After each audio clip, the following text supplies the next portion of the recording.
والتفت الساق بالساق إلى ربك يومئذ المساق. الحمد لله رب العالمين، والصلاة والسلام على رسوله الأمين وعلى آله وأصحابه أجمعين، أما بعد. Ikhwanifillah rahimani wa rahimakumullah. Pembahasan kemarin kita mengenal sekilas tentang kalimah yang dalam lughah Arabiyah, kalimah ini minimalnya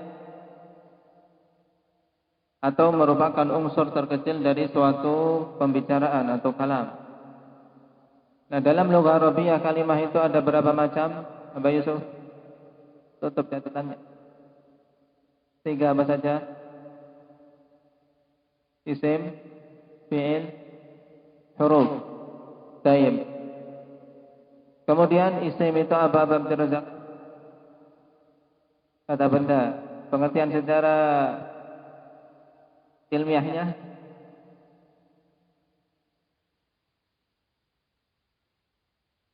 Tanpa ada hubungan dengan zaman, yaitu sesuatu yang menunjukkan makna pada dirinya tanpa ada hubungan dengan zaman. Bahasa Arabnya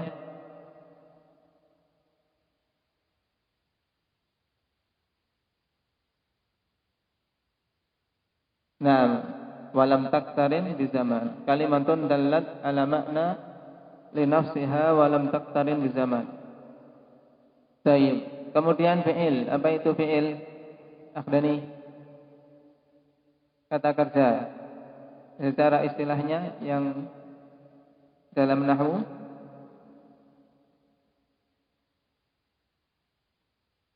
sesuatu berkaitan dengan waktu. Berkaitan dengan waktu. Jam, berkaitan dengan waktu. Gimana? Yaitu suatu kata yang menunjukkan makna dengan sendirinya dan ada hubungannya dengan salah satu dari 3 zaman, ya, berhubungan dengan waktu. Baik. Kemudian huruf, apa itu huruf Pak Agus?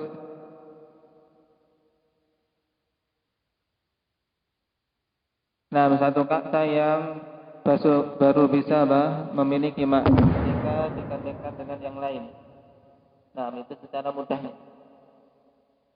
Dan sekarang kita masuk pada ciri dari masing-masing ketika perkara tersebut, ya Pak.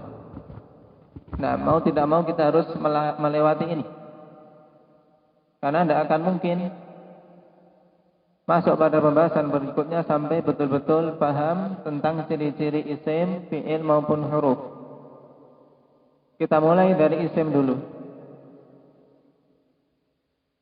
Setelah kita tahu pengertiannya, nah, pengertiannya jelas, secara mudahnya itu kata benda.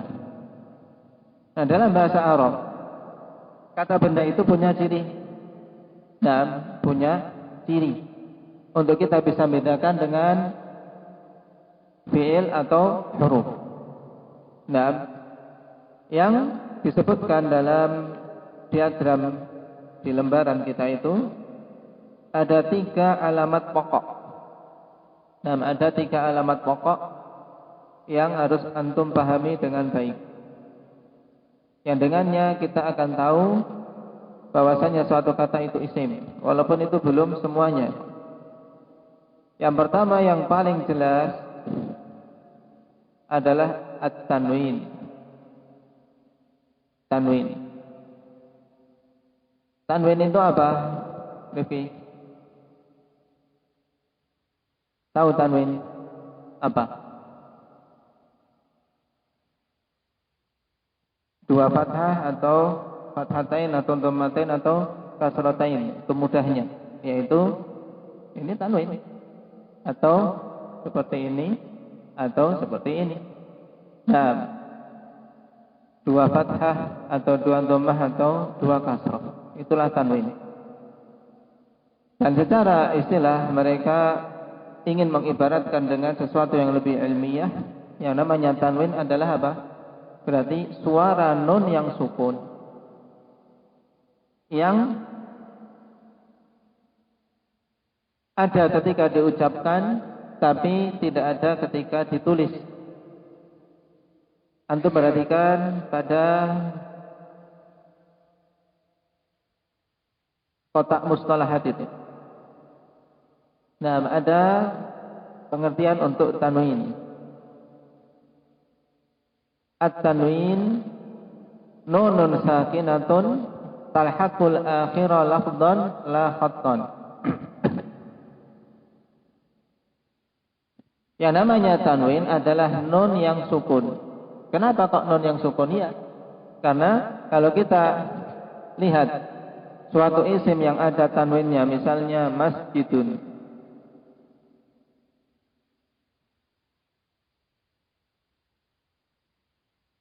masjidun, pada dun ini, ya kan, ada suara apa?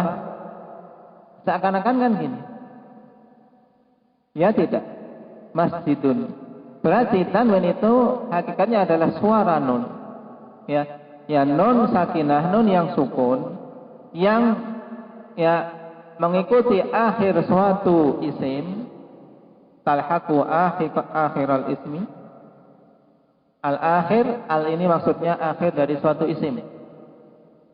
Lafdhan la khattan, secara lafaz saja, tidak secara tulisan. Itu maksud dari pengertian yang ringkas ini. Nah, antum pahami pengertian yang disebutkan dalam risalah kita atau dalam ringkasan ini.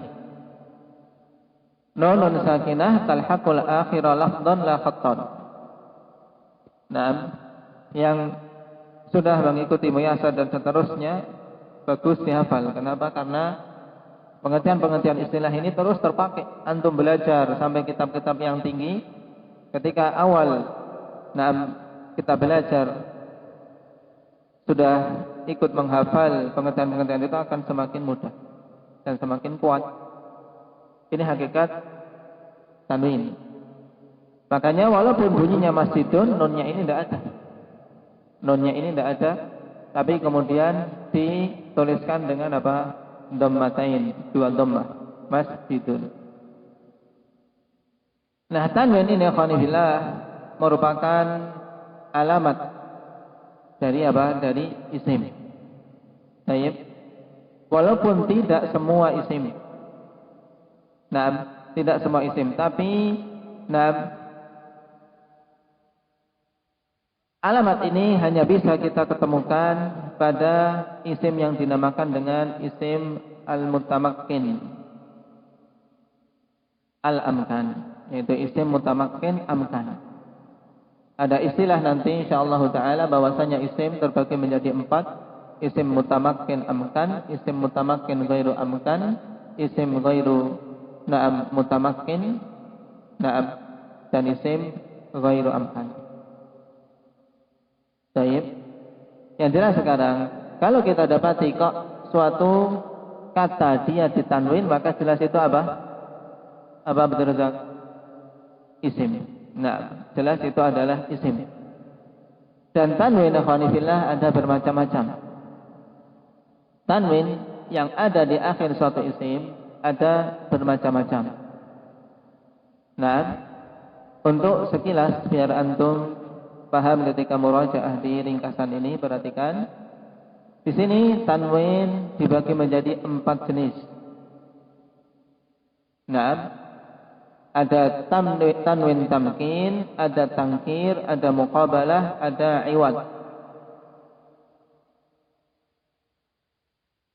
Dan yang paling mudah bagi kita adalah yang paling atas, yaitu tanwin tamkin. Tanwin tamkin yaitu yalhaqul ismal mutamakkin al-amkan, yaitu tanwin yang dia menempel pada isim yang mutamakkin amkan. Isim mutamakkin adalah isim yang mu'rab, sedangkan isim yang amkan yaitu isim yang munsharif yang bisa ditanwin. Berarti tanwin tamkin itu adalah tanwin yang masuk pada isim yang bisa di-i'rab dan bisa menerima tanwin. Seperti ini. Ini contoh masjidun, ini namanya tanwin tamkin. Ya. Zaidun, qalamun. Semua tanwin-tanwin pada kata ini namanya apa? Tanwin tamkin. Kenapa? Karena tanwin tamkin itu adalah tanwin yang ngikut ya di akhir isim-isim yang apa? Yang istilahnya di sini al-mutamakkin al-amkan, yaitu isim-isim yang bisa di-i'rab dan munsharif, bisa menerima tanwin.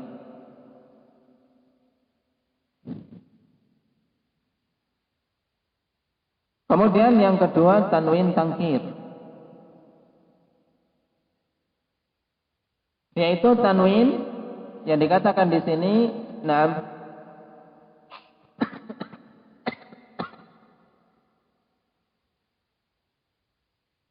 yalhaqu ba'da asma'il af'al wa 'alaman maktuman biwai, yaitu tanwin yang nempel ikhwanifillah di akhir sebagian isim-isim fi'il dan nama yang diakhiri dengan wai. Ini sedikit. Seperti misalnya apa? Ketika seorang mengatakan soh. Soh. Soh itu maknanya diamlah. Cuman ini bukan apa? Bukan fi'il. Ini kita tahu bukan fi'il. Kenapa? Karena dia bisa menerima tanwin ketika seorang mengatakan sohin. Sohin. Soh, diamlah. Sohin juga diamlah. Tapi, tanwin pada sohin ini berbeda dengan tanwin pada masjidun. Kenapa? Karena tanwin pada sohin ini namanya tanwin apa? Tadi? Tangkir. Ya, tankir. Apa makna tankir? Yaitu untuk menunjukkan makna yang diinginkan oleh kata tersebut menjadi makna yang sifatnya umum. Ya, makna yang sifatnya umum menjadi namanya tankir, menjadikan nakirah. Ya. Makanya yang awalnya soh, misalnya kita sedang ngomong-ngomong pembicaraan jual beli. Kemudian ada teman kita mengatakan soh. Berarti apa? Disuruh diam dari pembicaraan itu saja. Soh. Tapi ketika dikatakan sohin, ya diamlah. Maksudnya diam dari semuanya. Kenapa? Karena khatib sudah datang. Ketika khatib sudah datang hari Jumat, maka seorang mengatakan sohin, yaitu apa? Diamlah dari semua pembicaraan. Itu namanya tanwin tankir. Dan ini sohin ini adalah isim fi'il namanya. Isim fi'il. Adapun yang kedua wa 'alaman makhtuman biwai, yaitu nama yang diakhiri dengan wai. Contohnya adalah sibawai. Sibawai. Dari Imam ahli nahwu. Semua nama yang akhirnya dengan wai, ketika akhirnya diberi tanwin sibawaihin, maka tanwinnya tanwin apa namanya? Tangkir. Kenapa? Karena menunjukkan bahwasan yang dimaksud adalah sibawai yang lain. Baik. Kalau sibawaihi itu saja, maka yang dimaksud adalah sibawai Imam ahli nahwu.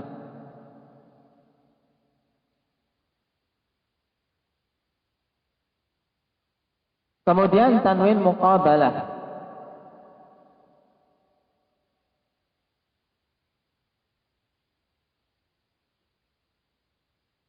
Tanwin muqabalah intinya adalah tanwin yang yalhaqu jam'al muannatsis salim, yaitu tanwin yang nempel pada jamak muannas salim. Seperti apa? Jamak muannas salim contohnya muslimatun. Semua tanwin yang ada pada jamak muannas salim dinamakan dengan tanwin muqabalah. Ya, tanwin muqabalah. Kenapa? Ya, insyaallah taala penalarannya pada kitab-kitab atau pembahasan setelahnya. Sekarang yang anak inginkan antum kenal dulu saja. Nah, karena dituliskan di ringkasan kita ini. Kemudian jenis tanwin yang keempat adalah iwad. Tanwin iwad, tanwin pengganti.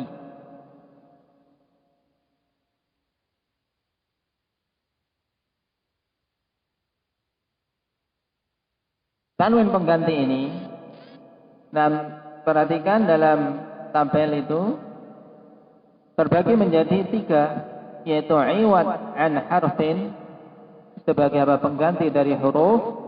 Yang kedua, iwad an kalimatin, pengganti dari suatu kata. Dan yang ketiga, iwad an jumlah, pengganti dari suatu kalimat. Ya, kalimat yang lengkap. Baik. Contohnya, iwad an harfin fil manqus al mamnu' min as-sarf, yaitu jawarin. Pada isim-isim yang mangkus yang tidak bisa menerima tanwin. Seperti misalnya apa? Jawari menjadi jawarin. Kemudian pengganti dari suatu kata, yaitu yang menempel pada kullun dan ba'dun, kemudian ayyun. Baik, seperti apa?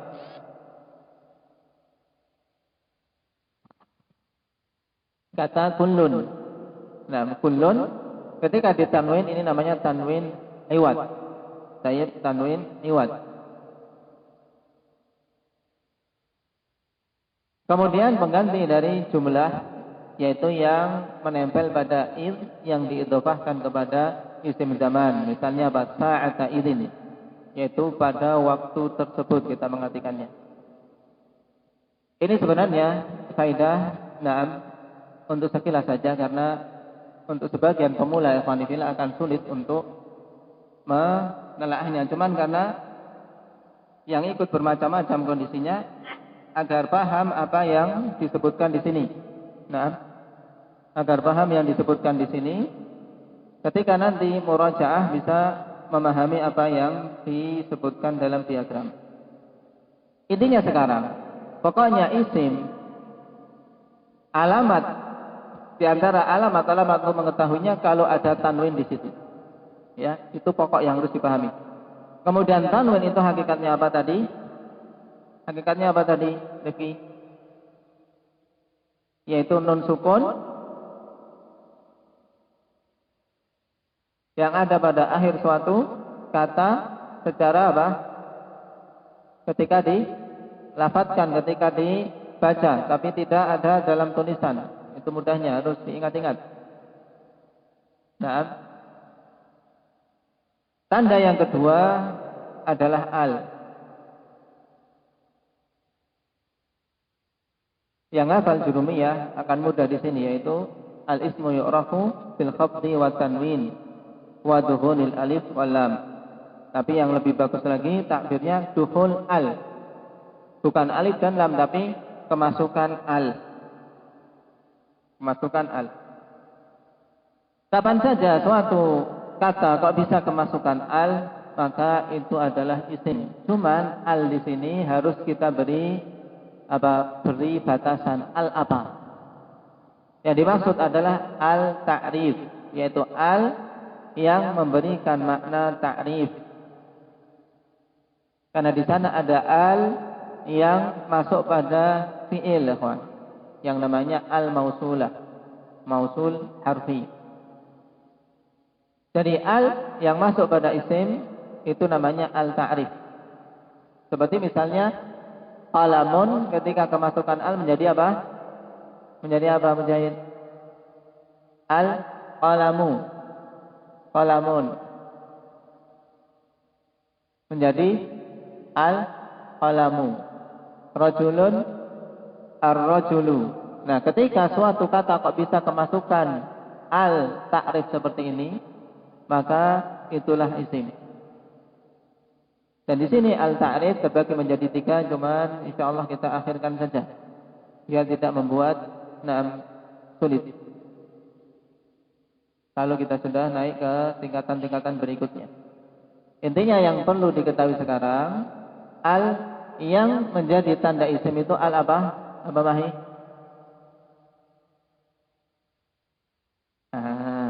Al apa? Apa Mujahid? Al ta'rif. Nah, al yang menjadi tanda isim namanya al ta'rif. Kenapa kok butuh diberi batasan ini al ta'rif? Apa Abdul Razak?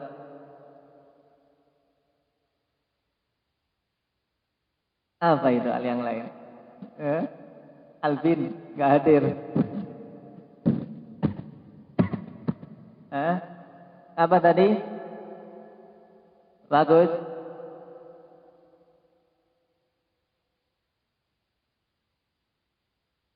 Apa Maulana? Ada al yang masuk ke fi'il, yaitu apa namanya?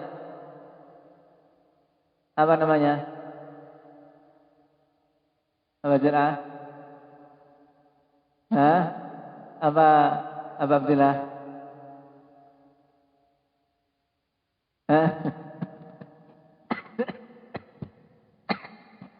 Al apa? Al-mausulah. Namanya al-mausulah. Dia masuk pada fi'il. Ya. Jadi kalau ada dalam pembahasan nahwu, sebagai tanda isim adalah dukhul al, masuknya al. Jadi al yang dimaksud itu secara otomatis adalah al-ta'rif. Al yang menjadikan isim tersebut ma'rifah. Menjadikan isim tersebut ma'rifah. Nah, kemudian tanda yang ketiga, masuknya huruf jar. Masuknya huruf jar. Dan insya Allah huruf jar sudah pada kenal apa saja itu huruf jar. Nafi.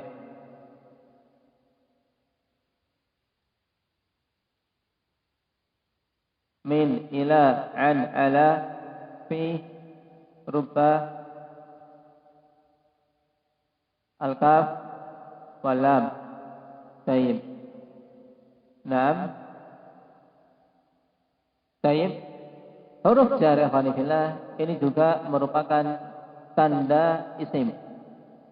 Kapan saja suatu isim kok bisa dimasuki oleh huruf jar, maka dialah kapan saja suatu kata bisa kemasukan huruf jar, maka dia itu isim. Dia itu isim.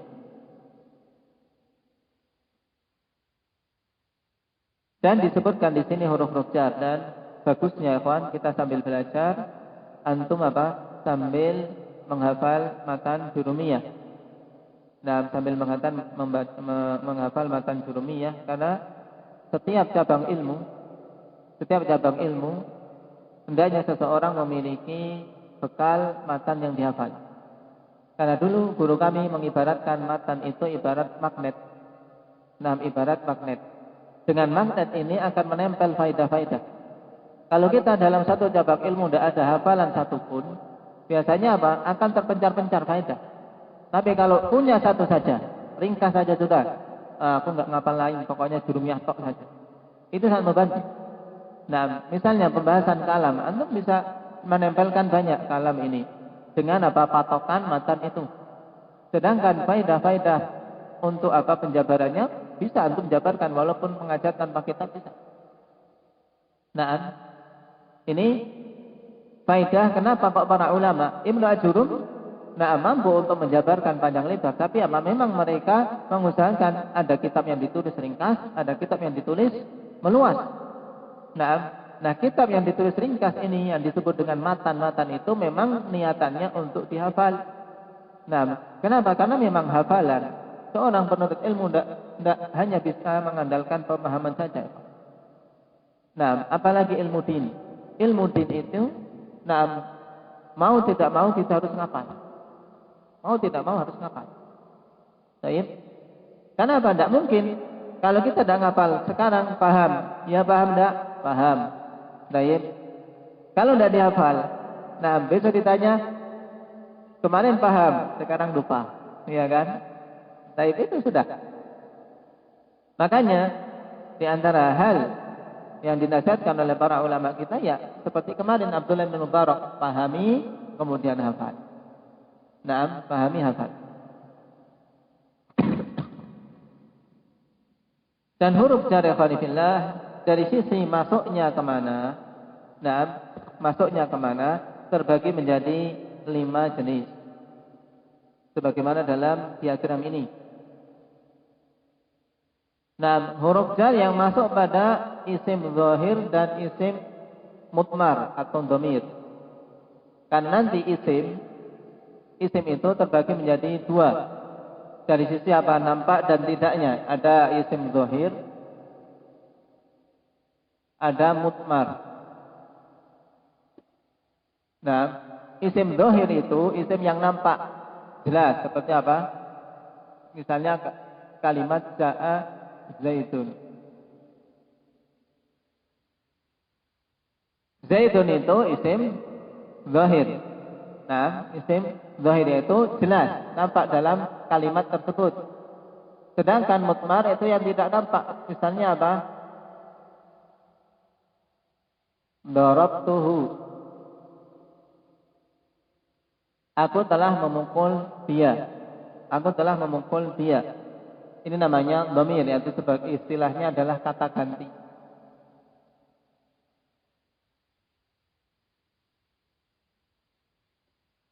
Nah, zahir itu jelas, ya. Kemudian, nah, mutmar itu adalah kata ganti. Nah, seperti ini, darabtuhu, ta, ini adalah kata ganti untuk aku. Hak kata ganti untuk apa? Dia. Itu nanti insyaallah.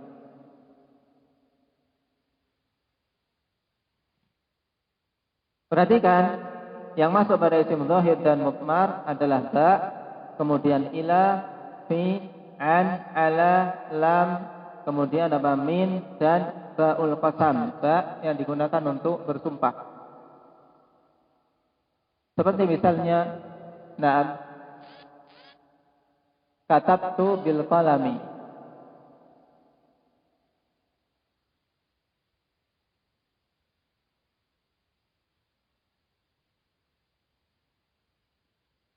Katabtu bil qalami.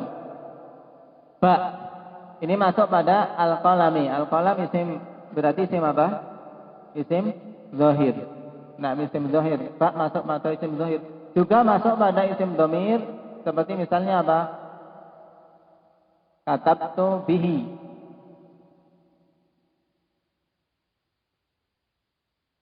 Ya, katabtu bihi.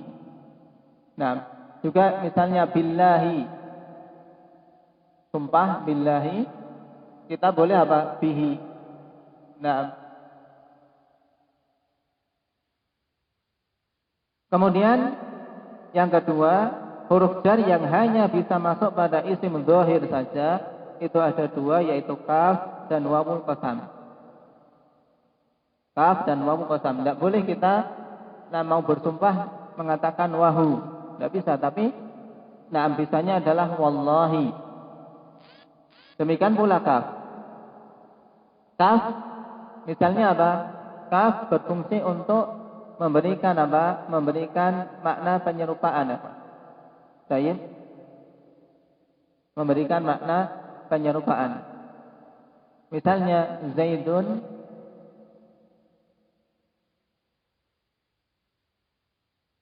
ka'abihi. Zaid itu seperti bapaknya. Tidak bisa dia mengatakan Zaidun kahu. Tidak bisa. Nah, karena kaf bisanya masuk pada isim zahir. Kemudian huruf jar yang lain ikhwanifillah, yaitu mud dan mundu. Ini tambahan dari yang ada di surumiyah yang tidak disebutkan. Nah, itu hanya masuk pada isim zaman saja. Mud amsi, semenjak kemarin. Nah, mundu yaumin, semenjak sehari yang lalu. Kemudian yang keempat, ala nakirah faqat, yaitu masuk pada isim nakirah saja. Yang di sini disebutkan adalah rubba. Nah, rubba masuk pada apa? Pada isim nakirah. Tidak bisa isim ma'rifah. Amma wawu rubba falaysat hiyal jar. Adapun wawu rubba maka dia bukanlah huruf jar. Makanya perkataan apa? Perkataan yang masyhur, rubba amalin saghirin apa? Tu'azzimuhun niyah. Baik, rubba amalin saghirin tu'azzimuhun niyah. Betapa banyak amalan yang kecil menjadikan besar niatannya.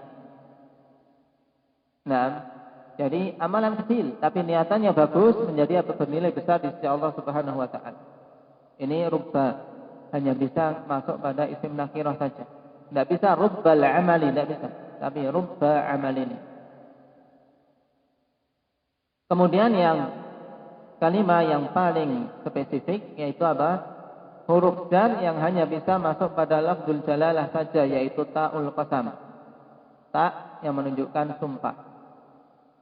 Dari sini kita ketahui bahwasanya huruf qasam yang 3 ya kawan.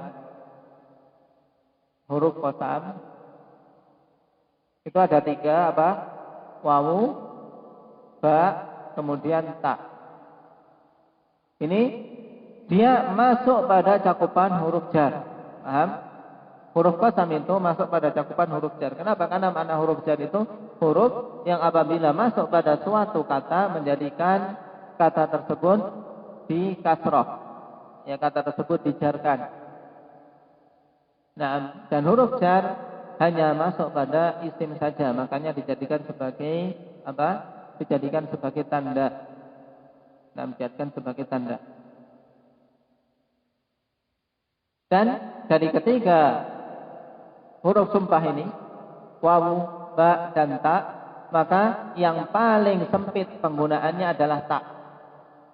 Kenapa? Karena dia khusus masuk pada apa? Lafzul jalal saja, hanya bisa tallah,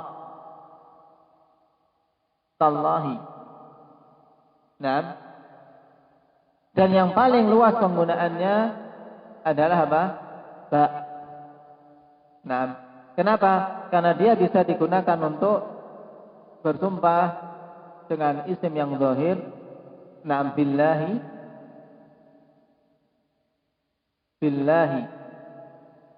Dan juga bisa apa?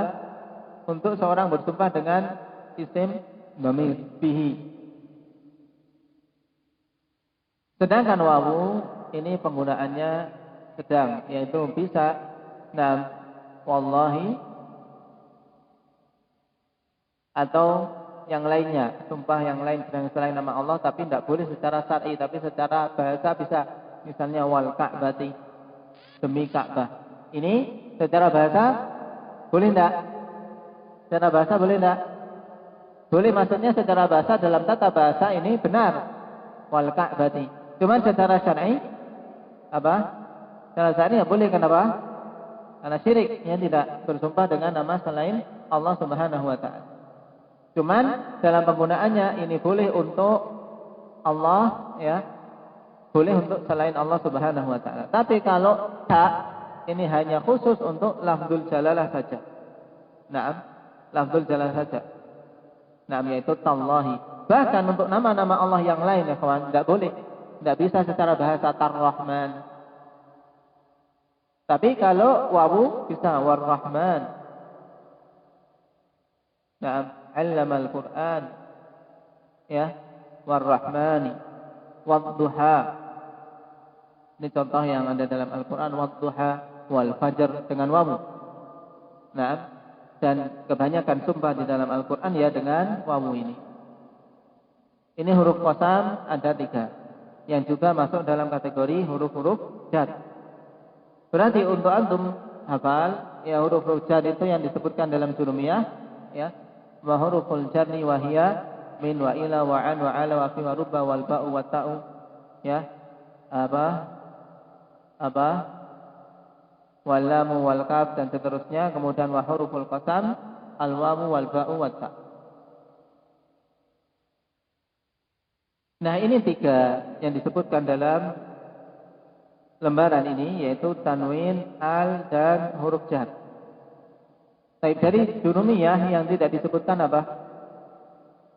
Dalam matan jurumiyah, jadi tanda isim yang tidak disebutkan apa?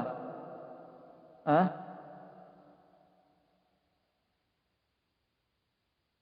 Enggak, yang di dalam matan jurumiyah. Ada yang enggak disebutkan. Al-ismu yu'rafu bil khafdi wa tanwini wa dukhulil alifi wal lam wa huruful khafdi. Ya. Huruful khafdi itu huruf jar, ya. Huruful khafdi itu huruf jar. Nah, dalam jurumiyah seakan-akan antara khaf pertama kali kan yu'rafu bil khafdi. Ya. Di akhir dikatakan apa? Huruful jar. Nah, sebenarnya antara khafat dan huruf jar ikhwanillah ini tidak bisa kita katakan sama, tapi dua perkara yang saling berinteraksi. Khafat itu adalah akibat dari masuknya huruf jar. Karena khafat itu maknanya kasrah yang ada pada akhir suatu fiil. Cuman dikarenakan kasrahnya suatu akhir suatu fiil, ya, akhir suatu isim. Nah, baik. Nah, karena khafat ini kasrahnya isim itu tidak hanya disebabkan karena huruf jar saja. Makanya jurumiyah, ya, dia memberikan di awal pertama kali bil khafdi, ya, bil khafdi dengan khafat. Maksudnya khafat adalah apa? Kasrah, ya. Karena apa? Kata yang di kasrah ikhwanillah, itu dengan kasrah yang apa? Yang asli, ya, dalam artian kasrah yang disebabkan karena suatu amil itu hanyalah isim. Hanyalah isim. Fi'il itu tidak bisa dikasrah kecuali karena kasrah sebab iltiqa'u sakinain. Ini pun bukan kasrah yang asli pada kata itu. Baik. Makanya di sini cuma disebutkan tiga saja. Tanwin, al, dan huruf jar. Ya, tanwin, al, dan huruf jar. Baik. Dan sebenarnya di sana ada satu alamat yang sangat penting. Yang dengannya bisa diketahui keisiman suatu kata yang tidak bisa diketahui dengan semua tanda ini. Nah, tanda ini semua ikhwanillah tidak bisa untuk apa? Untuk mengetahui isimnya kata itu. Tapi bisa diketahui dengan tanda yang akan disebutkan ini, yaitu yang namanya al-isnad ilaih. Sebenarnya ini tanda paling pokok sebenarnya. Nah,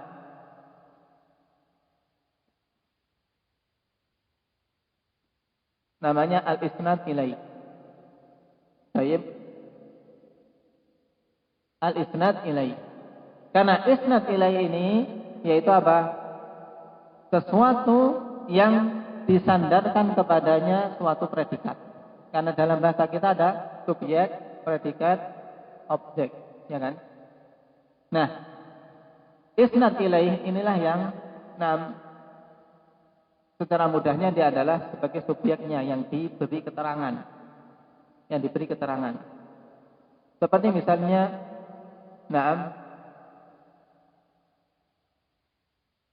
pada contoh tadi darabtuhu.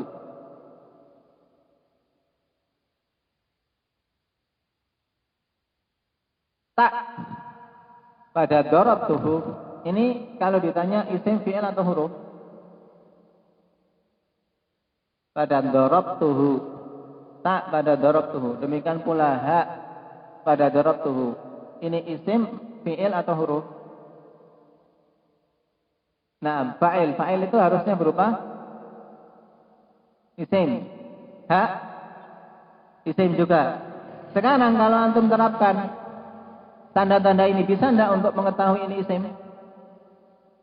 Enggak bisa. Tanwin enggak ada. Dikasih al juga enggak bisa. Dikasih dikasih huruf jar juga enggak bisa. Itu, litu enggak bisa. Nah, ini bisa diketahui dengan satu tanda ini saja, itu yang namanya isnad ilaih. Ya, disandarkan kepadanya suatu perbuatan, yaitu memukul. Kita tahu bahwasanya tak ini adalah isim. Kenapa? Karena perbuatan memukul disandarkan kepada tak, bahwasanya dialah yang melakukan pemukulan. Saya paham. Nah, inilah yang dinamakan dengan tanda yang paling pokok, isnad ilaih. Sehingga antum perhatikan di sini. Ini ringkasan ini sebenarnya bagus ini, yang tanda kotak kecil ini. Kotak kecil ini. Perhatikan.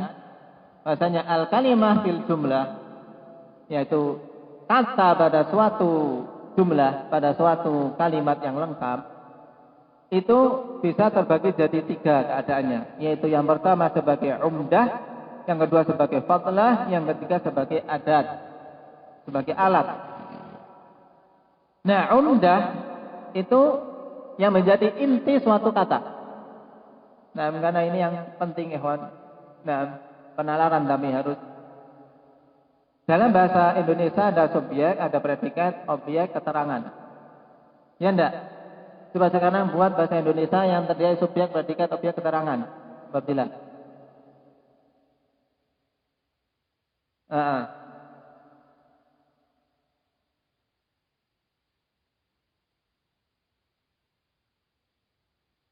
saya membaca buku di pagi hari. Saya membaca buku B-nya kecil di pagi hari.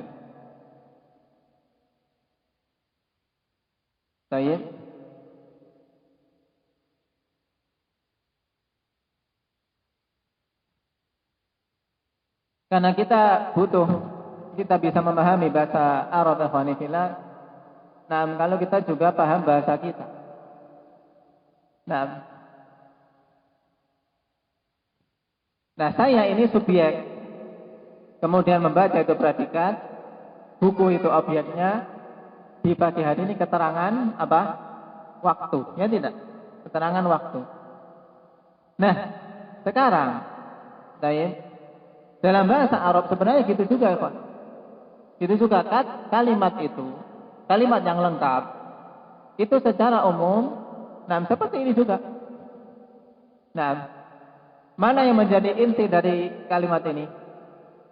Menjadi inti dari kalimat ini mana? Subjek dan predikat saja kan? Kalau sudah ada SP ini, cukup. Karena minimal suatu kalimat bisa dipahami itu ini. Misalnya apa? Yang cukup dengan SP saja. Saya tidur. Saya tidur. Betul? Betul. Aduh, mau datang-datang tidur saja di sini. Ya. Ini intinya. Nah, ini yang dalam bahasa Arab dinamakan dengan umdah.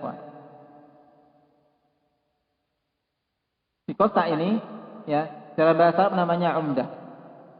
Umdah itu terdiri dari 2 unsur, yaitu musnad dan musnad ilaih. Ini karena saya mau ke sini nih, sehingga butuh meruntut dari sini. Semoga antum bisa mengikuti. Umdah itu adalah inti dari suatu jumlah. Harus ada pada suatu jumlah itu yang namanya umdah. Umdah itu terdiri dari 2, musnad dan musnad ilaih. Ya. Musnad itu adalah sesuatu yang disandarkan, sedangkan musnad ini adalah sesuatu yang disandari. Maksudnya bagaimana sekarang? Zaidun qa'imun.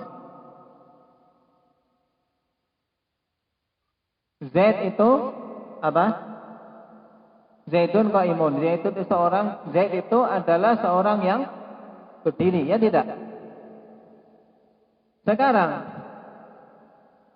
Zaidun qa'imun. Kalau ditanya musnad dan musnad ilaihnya mana? Kita ingin mengetahui bahwasanya tanda isim adalah apa? Al-isnad ilaih. Ya kan?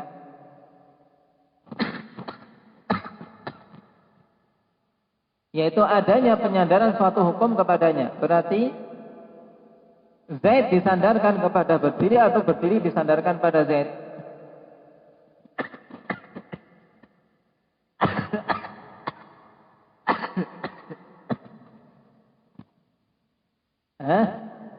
Yang ingin diterangkan ini ya Zaidun qa'imun. Nah, perhatikan. Predikat apa? Mudahnya ya, Pak. Yang namanya musnad itu predikat, musnad ilaihnya adalah subjeknya. Paham? Subjeknya. Jadi subjek yang ingin diterangkan. Nah, yang ingin diterangkan entah dia bagaimananya, entah dia melakukan apa, inilah yang dinamakan dengan musnad ilaih. Ya. Kalau kita sebenarnya sudah paham ini sebenarnya sudah terbuka. Nah, ilmu bahasa Arab. Karena ketika tahu ini musnad ilaih, ini musnad, kita akan ketika menerjemahkan itu, ketika menerjemahkan mana yang diberi penekanan? Ya musnad ilaih. Zaidun qa'imun. Ya, Zaidun qa'imun. Zaid itu adalah seorang yang berdiri. Berarti yang diberi penerangan siapa? Zaid. Qa'imun sebagai apa? Sebagai apa? Sesuatu yang menerangkan keadaan Zaid ini. Bagaimana dia? Paham? Baik. Nah ini yang namanya musnad, ini yang namanya musnad ilaih. Berarti Z ini adalah isim. Paham? Jelas? Kenapa? Karena ada isnad ilaih, disandarkan berdiri kepada Z. Ini kalau Z jelas, tanwinnya bisa. Naam. Yang lain-lain bisa. Sekarang kalau ini nam dorob tuhu. Inilah yang harus kita tahu tanda isimnya apa namanya? Tanda isimnya namanya apa? Tanda isim pada dorob tuhu apa namanya?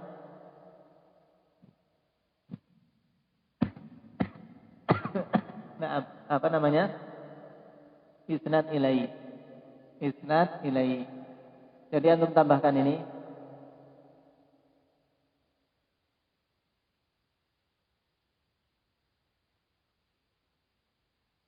Al-isnad ilaih. Baik. Tapi entah terlalu tinggi atau terlalu tinggi ya, diturunkan lagi nanti insyaallah. Karena terlanjur.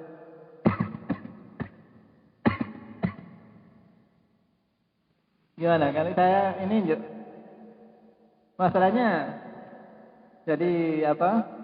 Menyambung-nyambung semua jadi baik.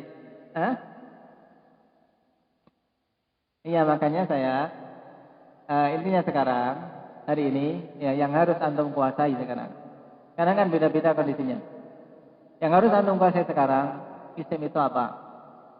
Kemudian yang kedua kita tahu isim itu dengan apa? Ya, yaitu intinya ada tanwin padanya, kemudian bisa kemasukan al itu al apa? Al ta'rif. Yang ketiga bisa apa? Bisa menerima huruf jar. Itu saja dulu. Nah, al ta'rif yaitu al yang menjadikan isim itu menjadi ma'rifah. Kemudian tanwin harus tahu tanwin itu apa definisinya. Kemudian yang ingin antum juga betul-betul pahami ini bahwasanya suatu kata dalam susunan bahasa Arab ikhwan. Nah, itu apa? Bisa menduduki sebagai umdah, menjadi apa? Pokok, menjadi inti dalam apa? Dalam kalimat tersebut yang terdiri dari dua, yaitu musnad dan musnad ilaih. Kemudian yang berikutnya namanya tambahan, namanya fadlah. Ini tambahan. Objek ini tambahan keterangan. Kemudian apa? Bi ini dalam bahasa Arab namanya apa? Alat. Namanya ada, yaitu apa? Untuk bisa menyambung antara kata ini dengan setelahnya. Cuman ini yang ingin antum betul-betul Nah, jadikan tambahan ini tambahan mungkin pada pertemuan-pertemuan sebelumnya tidak dibahas. Itu saja dulu. Nah, baik, paham toh? Yang penting tanda-tanda isim dulu dipahami, kemudian huruf jar dihafal, itu dulu. Nah, huruf jar apa saja dihafal. Kemudian tadi pembagian huruf jar, ini juga faedah tambahan dari apa yang ada di jurumiyah. Baik. Barakallahu fikum. Naktafi bihadza subhanakallah.